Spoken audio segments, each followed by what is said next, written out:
Maidop dan Juno kembali di Kompas Siang. Saudara, di tengah mahal dan langkanya keberadaan alat bantu pernapasan atau ventilator, beberapa dosen Institut Teknologi Bandung bersama dengan Yayasan Pembina Masjid Salman ITB dan mahasiswa universitas-universitas negeri yang ada di Kota Bandung mengembangkan ventilator dengan bahan-bahan yang mudah didapatkan di dalam negeri. Harapannya tentu ventilator buatan anak bangsa ini dapat menolong masyarakat di tengah pandemi COVID-19. Saudara, alat bantu pernafasan atau ventilator menjadi alat kesehatan yang paling dicari di tengah pandemi COVID-19 seperti saat ini. Bukan hanya di Indonesia, tapi juga di seluruh dunia. Nah, saudara, lonjakan pasien yang terinfeksi COVID-19 membuat rumah sakit di Indonesia kekurangan alat ini. Masalah kekurangan ventilator ini juga semakin berat karena negara-negara yang memproduksi ventilator ini tidak memungkinkan untuk mengimpor ventilator ke Indonesia. Mengapa? Karena mereka ini lebih mengutamakan keselamatan warga masyarakat mereka masing-masing. Nah, di tengah kekurangan atau keterbatasan ventilator, ini beberapa dosen dari Institut Teknologi Bandung bersama dengan YPM Masjid Salman ITB ini memproduksi ventilator portable atau ini biasa disebut dengan Venti atau ventilator Indonesia. Nah, saat ini saudara, saya sudah berada di Gedung Serbaguna Masjid Salman ITB, yang gedung ini adalah tempat memproduksi Venti atau ventilator portable Indonesia, dan saya juga akan mengajak Anda untuk melihat bagaimana proses produksi Venti ini sudah ada bersama saya Bapak Syarif Hidayat. Beliau ini adalah dosen ITB yang juga menjadi penggagas begitu ya Pak ya, produksi ventilator massal. Pak, apa kabar? Baik, alhamdulillah, terima kasih. Oke Pak, sekarang kita sudah ada di tempat produksi ventilator. Mungkin bisa Bapak jelaskan terlebih dahulu kepada penonton sebenarnya fungsi ventilator itu tuh atau urgensinya itu seperti apa sih Pak saat ini? Jadi ventilator yang kita ciptakan ini adalah ventilator sederhana yang hanya mempunyai fungsi CPAP atau Continuous Positive Airway Pressure, yang fungsinya mempertahankan tekanan minimum pada paru-paru ketika kita menghembuskan nafas keluar. Dengan demikian dijamin bahwa paru-paru ini tidak sampai menguncup, sehingga paru-paru mempunyai kapasitas untuk menyerap oksigen lebih banyak. Dengan demikian tidak kolaps menjadi kondisi yang lebih buruk. Yang pertama prosesnya adalah desain ya, yang diproduksi di ruang desain tadi, dan selanjutnya setelah didesain ini ke ruang apa nih Pak namanya? Ini ruang prototyping. Dan pencetakan 3D. Oke, jadi di sini apa yang dilakukan? Bekerja, memproduksi komponen-komponen yang tidak ada di pasaran, tapi jumlahnya terbatas, maka kita memproduksi sendiri. Contoh-contoh komponen serupa ini. Ini adalah fitting untuk selang dan sebagainya ada di dalam mesin, kita produksi sendiri. Ada bunyi bising, saya ingin menunjukkan bunyi bising ini kepada para pemirsa. Ini adalah jantung utama dari Venti, berupa blower yang didesain khusus untuk mampu mengalirkan udara pada debit dan tekanan tertentu. Ini sudah memasuki hari ke-8 pengujian tanpa putus. Kami punya target 20 hari. Diujinya sendiri di Kementerian Kesehatan hanya 2 hari. Tapi kami berketetapan untuk mampu memproduksi barang yang bisa bertahan setidaknya 20 hari penuh. Ada mahasiswa dari ITB, ada mahasiswa dari UPI, terlibat semua. Kawan-kawan mahasiswa ya Pak yang ada di sini? Mahasiswa banyak.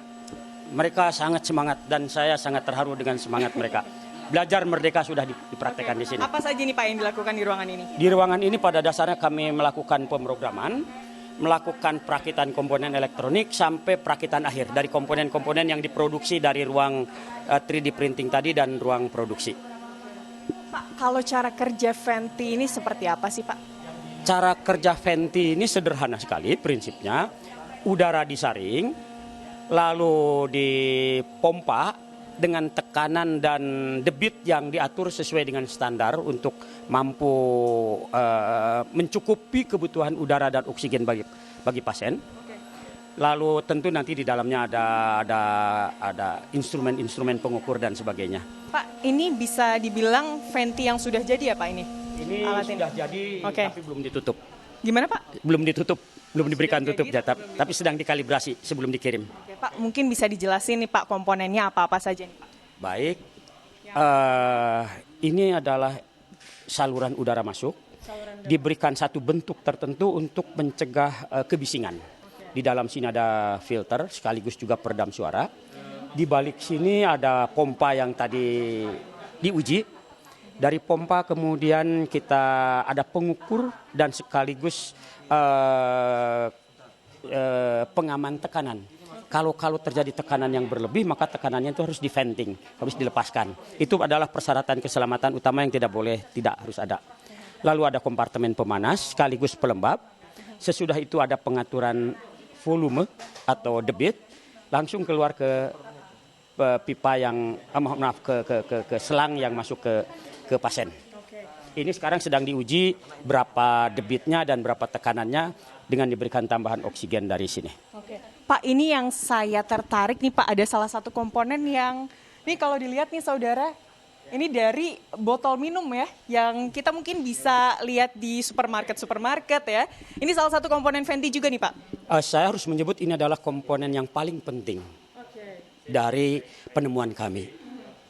Ini adalah pengganti atau ini adalah PIP control. PIP control itu adalah pengatur tekanan maksimum yang diperbolehkan ketika paru-paru menghembuskan napas. Itulah yang harus dijaga. Umumnya berkisar antara 5 sampai 15 cm air. Nah, PIP yang ada di pasaran saat ini kebanyakan bersifat mekanis, harganya pun melambung dan lebih-lebih tidak ada.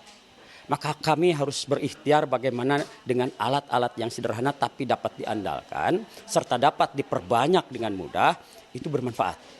Maka kami beralih kepada teknologi yang sudah ditemukan 50 tahun yang lalu. Yakni berupa air yang di dalamnya ada pipa sesuai dengan kedalaman yang kita kehendaki sehingga tekanannya tertentu. Penyempurnaan yang kami lakukan pada kolom air ini adalah bahwa air ini kemudian dicampur desinfektan. Dengan demikian, udara yang keluar dari paru-paru pasien masuk ke dalam sini dengan dua fungsi. Yang pertama adalah memberikan pengaturan PIP atau tekanan akhir pernapasan. Yang kedua, dengan diberikannya desinfektan, maka virus yang mengalir itu otomatis juga dibunuh. Kalaupun tidak seluruhnya, sebagian besar. Dengan demikian, keluhan bahwa ventilator justru menyebarkan virus yang sudah di pasien, itu diharapkan dibunuh di sini. Harapan besar kami adalah bahwa para tenaga medis yang melayani pasien itu dapat dikurangi resiko terpaparnya. Dengan demikian juga ruangannya pun juga mudah-mudahan tidak terlalu berat harus disediakan dengan negatif chamber room yang mahal disediakan. Karena virusnya sudah dibunuh. Ini adalah salah satu temuan terbesar kami, mudah-mudahan bermanfaat untuk Indonesia dan mudah-mudahan mengubah cara kita menangani pasien COVID. Amin. Sangat sederhana.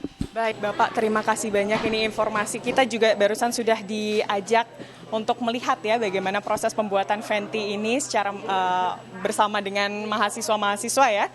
Bapak terima kasih banyak atas waktu. Terima kasih. Moga-moga ini menjadi sarana bagi kita untuk menolong sesama. Baik. Itu dia tadi harapannya tentunya venti ini dapat diproduksi massal sehingga banyak warga masyarakat yang terselamatkan. Terutama di tengah pandemi COVID-19 seperti saat ini, tentunya kebutuhan ventilator ini merupakan sesuatu yang sangat urgent. Dari Bandung, Jawa Barat, Fida Alatas, Andri Iskandar melaporkan.